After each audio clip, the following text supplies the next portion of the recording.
We're always turning corners. There are always corners to turn. Corners are turning all around us. Corners at every turn. Corners at every turn.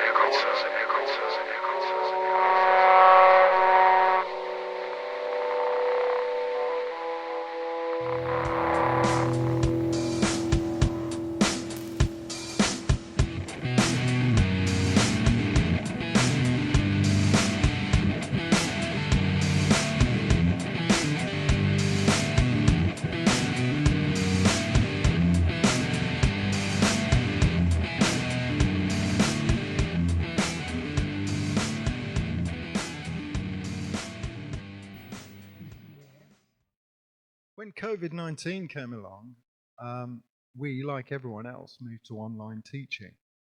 That was another challenge, but one I think as a society we all came through, and we all developed our ability to communicate and collaborate remotely. This period also saw a growth in the practice of remote therapy, e-health, telehealth, telemedicine, tele-rehab. I think it's a great thing. We examine best practice in this area. There's a lot of articles, a lot of investigation into the topic, and recommendations for best practice. In my lecturing role, I was privileged to be able to often choose CPD to suit my learning needs, and obviously the needs of the institution. I really made the most of being able to get approved for a host of courses offering professional qualifications. Cardiac, cancer, obesity and diabetes rehabilitation, a postgraduate diploma in musculoskeletal medicine, a British Nordic walking instructor qualification, health walk scheme leadership, much more actually. I was able to attend a number of conferences each year run by. For those that don't know, the Society traditionally would run a 2-day annual university forum for representative lecturers and course leaders from all accredited degree programs to meet up and share and discuss best practice, gain fresh updates and insights, and generally work together to develop their community of practice. I assume that's still running. I'd also try and get along to a bunch of short courses, workshops and seminars. Some of these were incredible learning experiences, things like mobilization of the nervous system and explained pain run by the Neuro-Orthopedic Institute group, NOI. Pharmacology and pain with specialist physio Dave Baker, tissue healing with Professor Tim Watson. I also took all the manual therapy courses up in Glasgow run by Graham. Exposure to new teachers, experienced practitioners and students from other disciplines is a superb way to learn and develop and forge new networks. I also felt that these exciting experiences were so often confidence building. I didn't necessarily feel out of my depth or inferior, something that I think I may have done earlier on. You can quickly realize when working with other graduate professionals that there are standards and a sense of responsibility that characterize all of us. With time, I think we can all begin to realize our own validation when we've put the work in. But it's always nice to feel accepted, respected, included, and a part of things. There are also plenty of online sources for really great CPD too, as I'm sure everyone knows. Much of it freely available.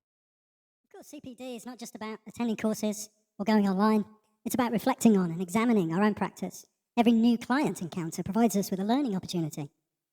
We can undertake research following the client session to review ways in which assessment or management could maybe have been better performed or be progressed. Over time, the reflection on our clinical experience begins to enhance our ability to more intuitively clinically reason. And by drawing on pattern recognition, which although generally considered to be a less analytical form of clinical reasoning, it can be an efficient experiential cognitive process where familial clusters of assessment findings enable a working hypothesis to be formulated with less reliance on a step-by-step methodology. CPD also takes place through our peer discussions and when mentoring others or being mentee, or when preparing or delivering lectures, presentations or articles, as well as the more standard article and book reading and webinar viewing, and needless to say, keeping updated with developments in the field. Some of the most beneficial CPD research we undertake is to support the ongoing management of some of our clients, particularly the more unusual or challenging cases. Keeping organised records, reflective notes, and files from our professional learning I must say, is also invaluable. I do recommend keeping a working spreadsheet of all your CPD. Name and date the activity, brief description of the activity, and a brief reflection of what was learnt or thought about it. In terms of thinking about our own individual practice, I think structured active reflection on our critical clinical events is also very useful. We always like the Gibbs reflective model. While it can become stressful and even obsessive, I've always felt an overwhelming need to try and learn more. But then you realize what Aristotle was talking about. My mantra was always, the more you learn there is to learn. Adapted from Aristotle, obviously. But none of us can know everything about everything. And so it's really good to know what we don't know, to be more consciously incompetent in certain realms, as it were.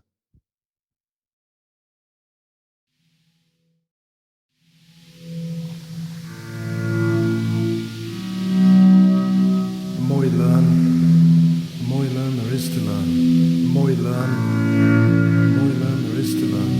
The more you learn, there is to learn. You're not going to make any effort to change? This is the person you're going to be until the day you die? We are what we are.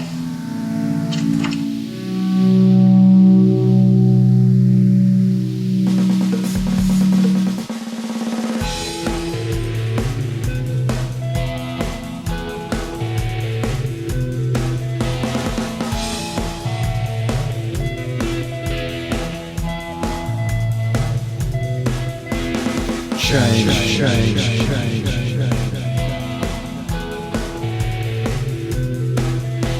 It is distinct in the instinct at any moment, at any instant, at any point in the distance. It is the only constant. It's constantly maneuvering us, confusing us, guiding us, reminding us.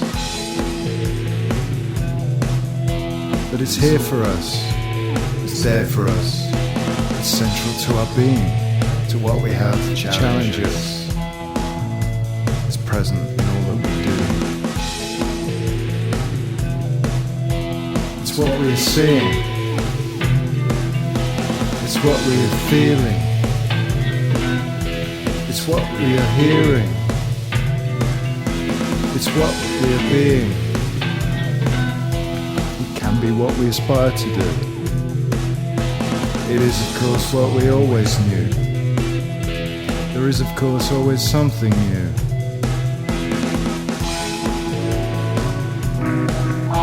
It keeps us on our feet. It provides deadlines for us to keep. It keeps us alert. It can move us away from hurt. Always bring us to trouble. You know how your problems can double. Oh, how we know how things can happen. Oh, how you know how things can happen.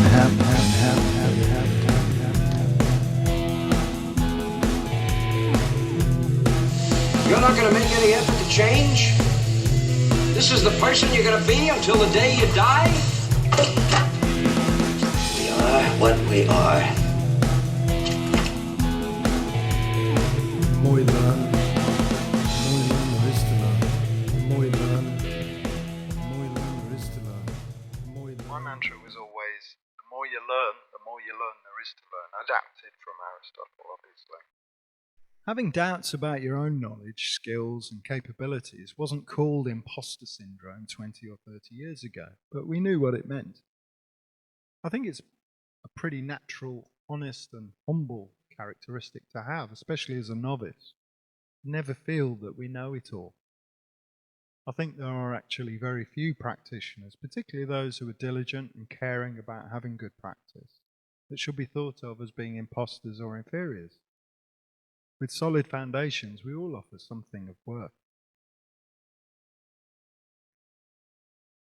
Another great aspect of securing a role in higher education is being able to get involved in projects.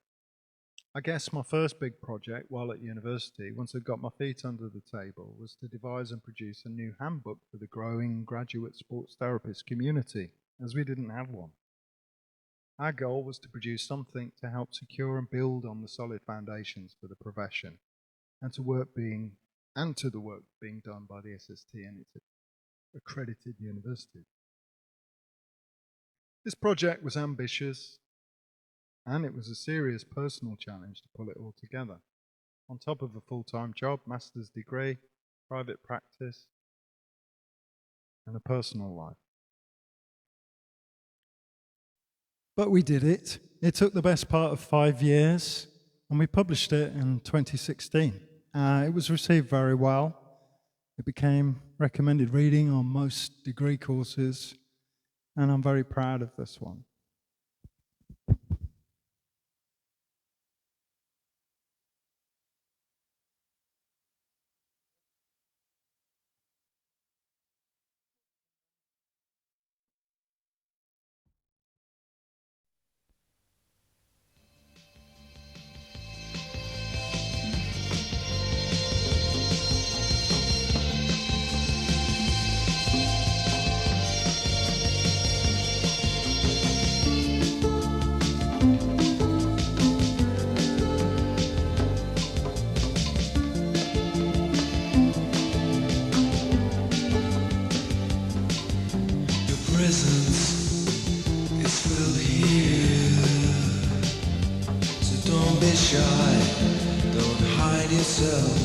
Where have you gone?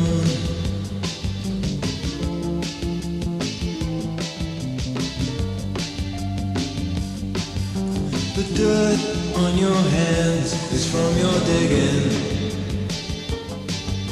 You keep your hands busy, but you get no thrill from it all now.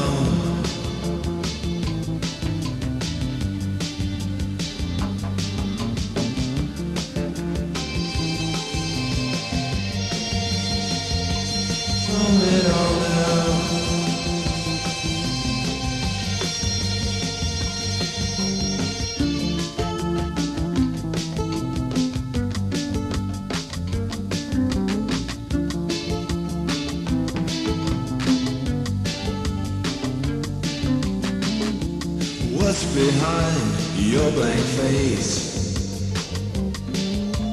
Hoping for another chance. Your reasons, have they gone? Your reasons, have they gone? Is your toil for no one? You a hollow man.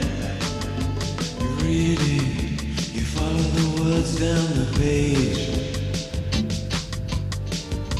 No memory of what was said. Where is your head, hollow man?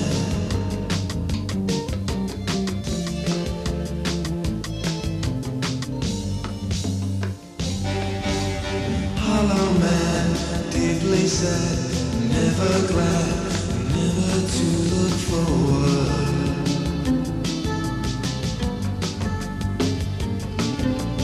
Careful, hollow man.